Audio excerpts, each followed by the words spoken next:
you transition into becoming a high performance manager at an AFL club, which is a team sport. And I know that there's an element of team in athletics, and you work together on certain aspects of it, but very much in the performance moment, it's me, it's everything I've been working towards versus AFL. The culture has obviously adjusted since your initial seasons at the Hawks initially. Yep. Started. How did you go adjusting into that role? Because I remember even when you came to the Tigers, you said, I really did struggle with, the piss-taking humour. Yeah. And you thought that if someone was making a joke of a warm-up lap or an idea from a fitness point of view, you genuinely took it personally and took it to heart. And you couldn't understand that they were just doing it to razz you up and get a response. Yeah, it's fair. And again, coming out of being an individual sport where it's just you and not a team sport, understanding the dynamics and those sorts of things, I just had no idea. Yeah. I started working in high performance strength and conditioning 2003 in a development role for at Australian Rugby, and I was doing a role with some developing players who were moving towards Waratahs. So I wasn't involved with a team. I was working with individuals and so I never actually worked with a team until I moved to Melbourne and started at Hawthorn. And one of the first things we did as a club was do the Kokoda track in 2004. It was the hardest thing I've ever done, but it was on that I realised, God, what am I in for here? Like, this is a completely different environment to being an individual track athlete. Yeah. And over the journey, I've had to try and understand the culture, the banter. But as I got older and had kids and things like that, I started to not care as much and just started to roll with it. And but also understanding your own personality and some of the work I did on myself, it all started to make sense. We'll touch on that journey in the role that you have been, and we'll ask a few quick fire questions. Yep. But you touched on the Kokoda track, and I know that Damien Hardwick, in 2019 used a story that related to you in the lead up to our grand final. Yeah. And as part of that, obviously storytelling became a huge part of the Tigers and Dimmer's way of connecting with the group or connecting the group. But I'm going to let you tell the story, actually. What did Dimmer say on that day? Well, I didn't know it was coming. So I think he'd put a rock in front of every player's locker, and he asked them to write a message on the rock to someone or to thank someone. But it linked to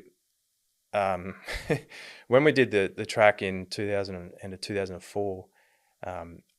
The first few days were ridiculously hard, and I was really struggling.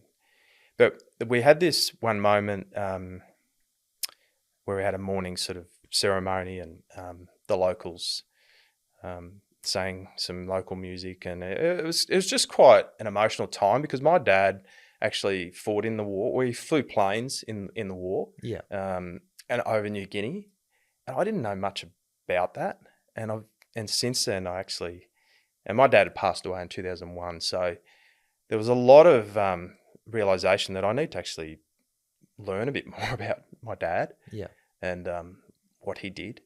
So for the last 2 days of that trip, I don't know, I just wanted to take the hard road. So I put a couple of rocks in my bag. I didn't tell anyone, didn't make a big deal about it. And just to climb the mountains and the hills and just put myself through it, just make it really hard, difficult, challenge myself. Because I feel like the first few days I was carrying on a bit. And we all do that. Yeah. So I actually don't know how Dimmer knew that. I must have told him at some point, but for him to remember that and then use that in a grand final sort of pre-game and link it, I was caught off guard. Yeah. How much does it mean to someone? I mean, you play a huge role in the footy club, but then to be used on the biggest day and relate your story and the way that Dimmer spoke to it, from my recollection, it was a way of you putting something in your bag that made you think about your dad. Yeah. Going through those more challenging times, and then it related back to our journey. It's like, well, in these moments where the stakes are high, often we get caught up in our own performance and we worry about ourselves and want to make sure that we play our best game and so forth, which clearly you want to do. But when we actually lose ourselves in dedicating the game to someone else, there's a sense of not being just about you. And that's where best performance kind of lies. So how much does it mean to you to kind of sit there and go, oh, wow, one, Dimmer's actually listened and heard my story. Two, he feels like it has merit to motivate the team to do something pretty special today. And then three, obviously, the result from a team sports point of view is as good as it gets. Yeah, I mean, number one, I remember thinking this is about these guys in the room, the players are about to play in a grand final. So I was a little bit embarrassed, but at the same time, a sense of pride that the coach and Dimmer, who I'd known for a long period of time, had used that. At the end of the day, it definitely, the connection and the way it brings people together and the emotional connection with other people that it can bring to help them just extract that little bit more out of themselves. If that's what was needed at that time, and I'm hoping it did, I think it did, then that's fantastic. But ultimately it was about the players, you guys, and what you did out there.